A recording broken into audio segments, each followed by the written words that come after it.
Assalamualaikum warahmatullahi wabarakatuh. Anak-anak, hari ini hari Jumat 26 Maret 2021.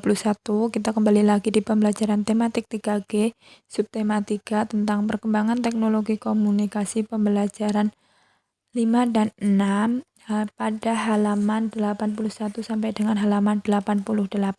Silahkan anak-anak siapkan bukunya. Sebelum kita mulai pembelajaran hari ini, marilah kita berdoa terlebih dahulu dengan membaca basmalah. Bismillahirrahmanirrahim. Nah, untuk muatan pembelajaran 5 hari ini yaitu yang pertama, bahasa Indonesia, menuliskan informasi dari teks tentang teknologi komunikasi. Yang kedua, PPKN, mengidentifikasi keragaman suku dan budaya khas daerah dan menjelaskan makna Bhinneka Tunggal Ika. Nah, sekarang silahkan anak-anak buka bukunya halaman 81. Bagian ayo membaca itu ada gambar yang menceritakan Nina memiliki seorang bibi yang tinggal di luar kota. Bibi sering menelepon untuk mengetahui kabar keluarga Nina. Beberapa hari yang lalu bibi menelepon. Bibi mengabarkan bahwa bibi mengirimkan buku ensiklopedia untuk Nina. Hari ini buku tersebut telah sampai. Nina pun menelepon bibi. Nina ingin mengabarkan bahwa bukunya sudah sampai. Nina juga mengucapkan terima kasih. Nina senang sekali mendapat buku dari bibi. Ia segera membaca buku tersebut. Buku tersebut memuat banyak informasi. Salah satunya adalah sebagai berikut. Di situ ada teks tentang perkembangan teknologi komunikasi. Kita baca bersama ya. Perkembangan teknologi komunikasi. Teknologi komunikasi semakin berkembang dari masa ke masa. Dengan perkembangan teknologi saat ini kita bisa berkomunikasi jarak jauh dengan telepon atau mengirim surat elektronik melalui jaringan internet. Tahukah kalian dahulu sebelum telepon dan jaringan internet ditemukan, komunikasi hanya bisa dilakukan melalui surat. Waktu sampainya surat bergantung jarak. Jika jaraknya jauh, surat memerlukan waktu hingga berminggu-minggu untuk sampai. Sekarang dengan menggunakan komputer yang disertai jaringan internet, kita bisa langsung membaca pesan sesaat setelah pesan tersebut dikirimkan. Sebelum telepon ditemukan, komunikasi jarak jauh dilakukan menggunakan telegraf. Setiap huruf pada telegraf dilambangkan dengan titik atau garis. Sekarang melalui jaringan internet kita bisa menelepon ke seluruh dunia. Kita juga bisa melihat langsung orang yang kita ajak bicara melalui panggilan video. Selain itu, kita juga bisa mengirimkan gambar, dokumen, bahkan video dengan mudah dan cepat. Nah, sekarang kita diminta untuk mencari informasi penting yang terdapat pada teks. Yang di paragraf 1 itu informasinya saat ini kita bisa berkomunikasi jarak jauh dengan telepon atau mengirim surat elektronik melalui jaringan internet. Untuk paragraf kedua, informasinya sekarang dengan menggunakan komputer yang disertai jaringan internet, kita bisa langsung membaca pesan sesaat setelah pesan tersebut dikirimkan. Yang di paragraf ketiga, informasi pentingnya itu sebelum telepon ditemukan, komunikasi jarak jauh dilakukan menggunakan telegraf. Namun sekarang melalui jaringan internet kita bisa menelepon ke seluruh dunia. Nah, seperti itu ya anak-anak. Sekarang anak-anak buka bukunya halaman 84.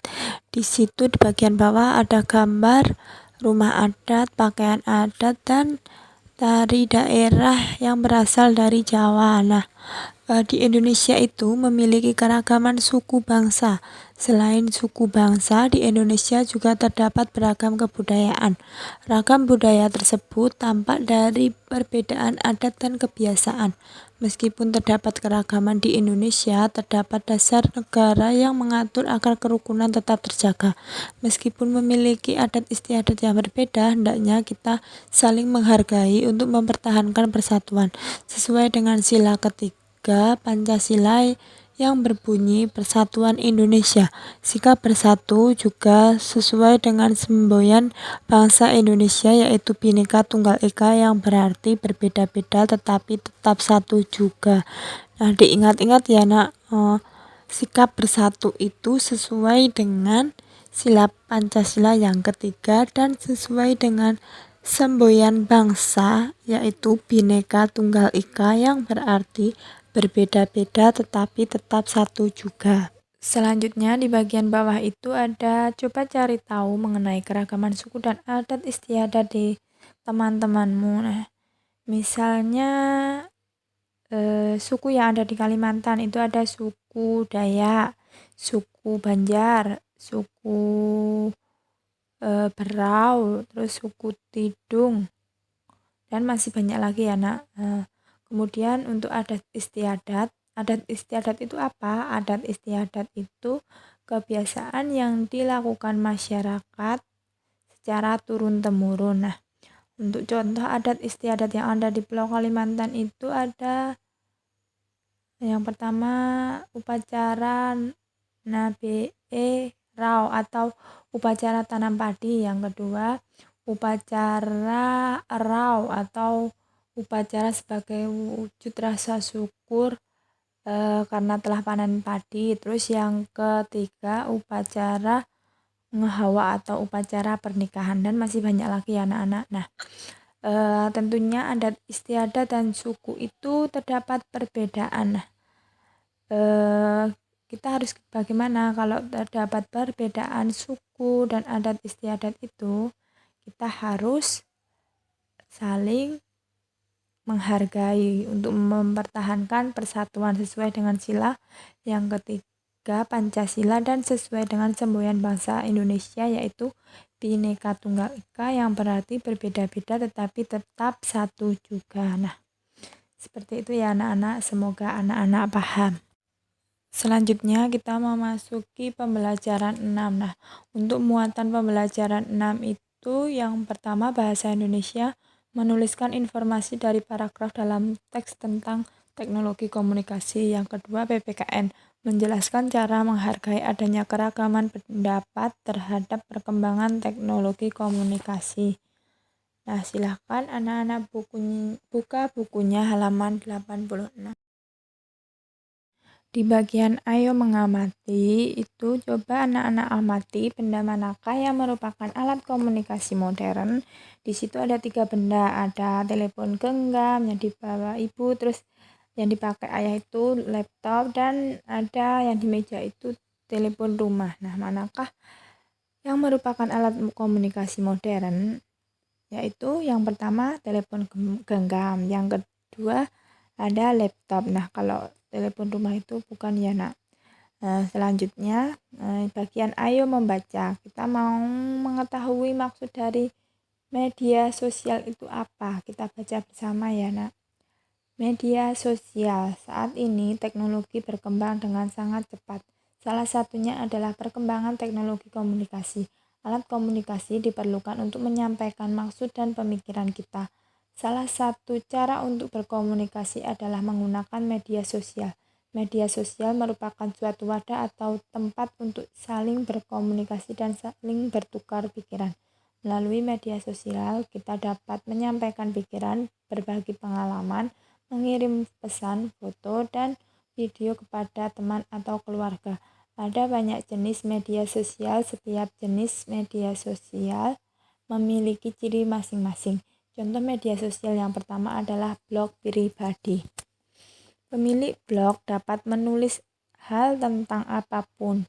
Pembaca dapat meninggalkan komentar pada tulisan yang dibuat. Selanjutnya terdapat jejaring sosial. Pengguna jejaring sosial dapat mengunggah pesan, foto, dan video.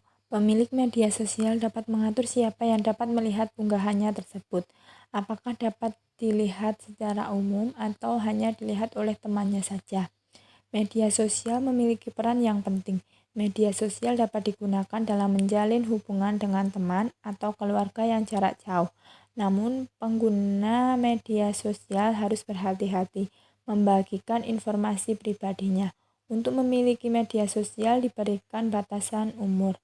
Anak-anak tidak dapat memiliki media sosial sendiri dan perlu didampingi orang tua. Selanjutnya kita diminta untuk mencari kalimat utama dari setiap paragraf. Paragraf pertama kalimat utamanya yaitu Kalimat yang terakhir ya nak, alat komunikasi diperlukan untuk menyampaikan maksud dan pemikiran kita. Terus paragraf kedua, kalimat utamanya, salah satu cara untuk berkomunikasi adalah menggunakan media sosial. Terus paragraf ketiga dan keempat, silahkan anak-anak mencari untuk latihan ya nak. Selanjutnya di halaman 88 bagian ayo berdiskusi. Selain memberi manfaat, perkembangan teknologi komunikasi juga dapat memiliki dampak terhadap persatuan bangsa. Orang lebih mudah menyatakan pendapat secara umum menggunakan media sosial. Seringkali pendapat dan komentar yang disampaikan berbeda-beda. Ketika menggunakan media sosial, kita hendaknya menuliskan pendapat dengan santun. Jika terdapat perbedaan, harus diterima dengan baik agar terhindar dari perselisihan. Jika media sosial tidak digunakan secara bijak, dapat mengganggu kerukunan dan menimbulkan perpecahan. Perkembangan teknologi komunikasi harus disikapi dengan baik. Nah, apakah anak-anak pernah mengalami perbedaan pendapat dengan teman-teman? Nah, bagaimana cara menghargai perbedaan tersebut? Caranya yaitu tidak memotong pendapat orang lain. Yang kedua, tidak boleh mencela pendapat orang lain. Dan yang ketiga, kita harus mendengarkan pendapat orang lain dengan baik. Nah, itu saja yang dapat Bu Guru sampaikan. Semoga anak-anak paham. Terima kasih atas perhatiannya. Wassalamualaikum warahmatullahi wabarakatuh.